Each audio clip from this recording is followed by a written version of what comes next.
কথা বলি, এই ফ্রিজ থেকে পানি বের করে ঠান্ডা পানি কারা কারা খান আওয়াজ দিবেন।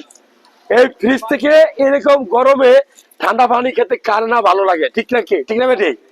এই যে অলরেডি শুরু করে দিছে ভাই, আমি বলবো সরাসরি ঠান্ডা পানি খাওয়ার অনেক খারাপ দিক আছে, পানির অনেক উপকারী দিক। পানি যদি আপনি পর্যাপ্ত না খান এই রোদের মধ্যে আপনার কিডনি খারাপ হবে।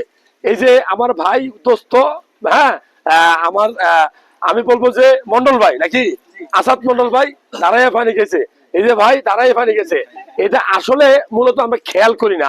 বিষয়টা হলো আপনার কিডনি ভালো রাখতে হলে আপনি বসে 3 ঢোকে ঠান্ডা পানি খাবেন না, নর্মাল পানি খাবেন।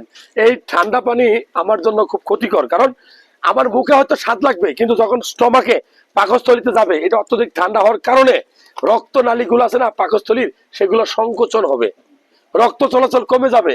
তো দিনের পর দিন যদি এটা হইতে থাকে তাহলে এই খাদ্য নালী আপনাকে অভিশাপ দিবে, আপনার খাদ্য নালী আপনাকে অভিশাপ দিবে।